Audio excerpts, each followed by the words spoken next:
With the international break out of the way, let's go ahead and break down what we can expect out of this Barcelona versus Getafe game. Roll the intro.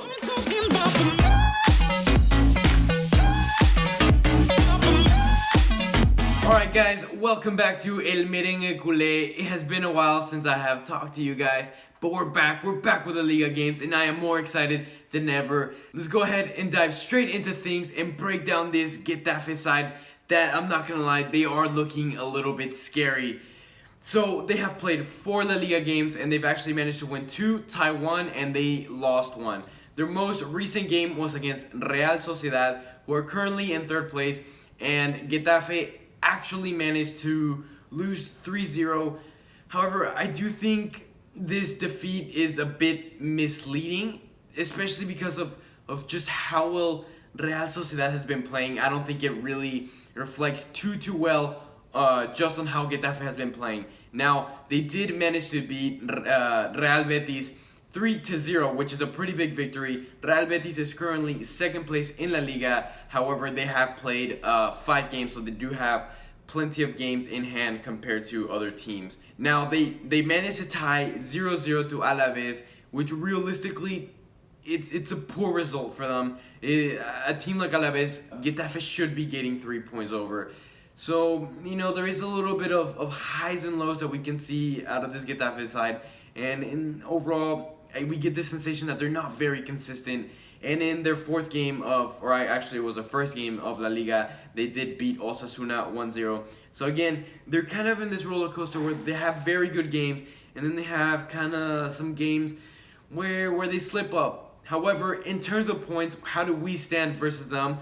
We're actually tied. Both Getafe and Barcelona have 7 points in La Liga this season thus far. However, Getafe has played 4 games. We've only played 3 games. Now, Jose Bordalas, the Getafe manager, I know his game plan is gonna revolve around pressing us high, trying to asphyxiate us, trying to deprive us of oxygen. Now, the key to counteracting this playing style is gonna be based solely on the midfield. How well they're able to find spaces, and when there aren't spaces, how well are they gonna be able to create spaces? De Jong should be a shoo-in in that left defensive mid position. However, on that right defensive mid position, it's a bit of a mystery.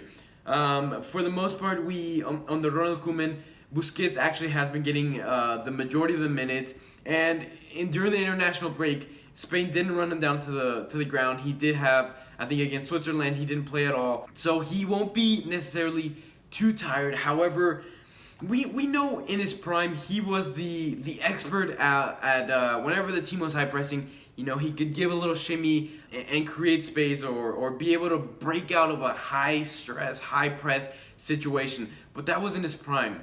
It's gonna be interesting to see how well he can do it now at this age.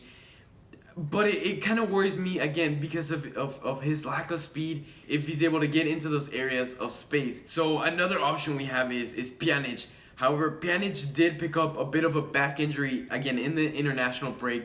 So realistically, I do not see Pjanic starting. And Riqui Puig actually managed to have a pretty good international break.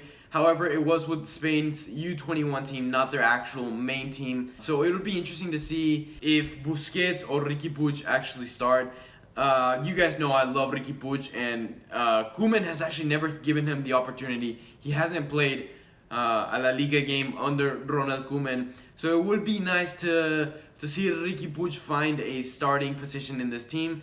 However, let's go over the players to watch out for Getafe. Cucurella, again, this season, we sold him to Getafe. So he kind of knows our playing style, and he is a bit of a protagonistic player in this Getafe side. He actually has managed to pick up a goal in one of their first 4 La Liga games. We talked about Jordi Alba is not in the squad list. Neither is Ter Stegen. Ter Stegen is still hurt. And realistically, guys, I do not think Ter Stegen will be back for El Clásico. However, we do have Junior Firpo back in the starting list, and again, as I mentioned earlier, Pjanic is also in that squad list, which is a bit of a surprise again from that back injury. So let's go ahead and break down this potential Barcelona starting 11, and then we will hop on to what I think will be the score prediction for this game. So now, in between the two posts, we're going to have Neto. He has been playing great, and again, with Ter Stegen's injury, I think Neto is a shoo-in. In the left-hand side, replacing Jordi Alba, I think it's going to have to be Serginho Dest, finally getting that starting position for Barcelona, being in that starting 11. Next to him, we do get Lenglet back. Again, he didn't play previous game because of that red card that he had picked up. However, he is back. And next to him should be Piqué. I don't think there's any questions there.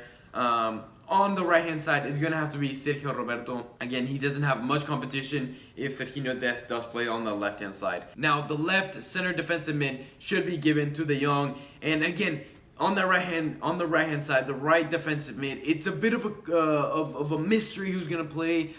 But I'm going to go out on a limb and say Riqui Puig is going to get his first ever start with Ronald Koeman, at least in La Liga. It will be interesting to see if he comes on as a sub or actually starts. Now, on the left attacking mid or left wing, we're going to have Ansu Fati. Again, he's been playing great, and I do think Ronald Koeman is going to keep building his confidence, especially right before El Clásico. You kind of want to have your team as the most situated as possible. In the attacking mid, we're most likely going to see Coutinho, and on the right-hand side, we're going to see Griezmann. Now, yes, Griezmann was complaining a little bit that the champs, he plays them in the middle, and Griezmann doesn't like playing out wide, where that's where he has been playing on the Ronald Koeman.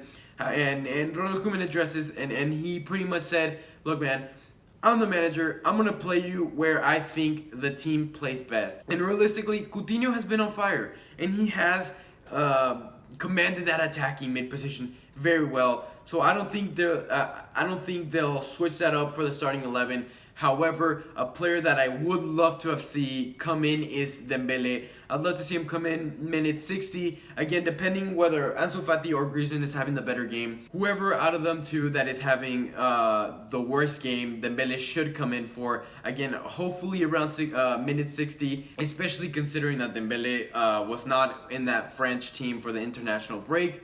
And now in the striker position, it should be Messi. Again, it is interesting to note that Messi did play a lot of minutes with Argentina. However, realistically, I don't see Messi not starting. Alright guys, with that being said, let's go ahead and hop straight into what I think will be the score prediction. And before I tell you guys, please, you guys know the drill. Go comment down below if you what score prediction you expect for tomorrow, and if you get it right, you will get a personal shout out. However, for this game, I am gonna predict.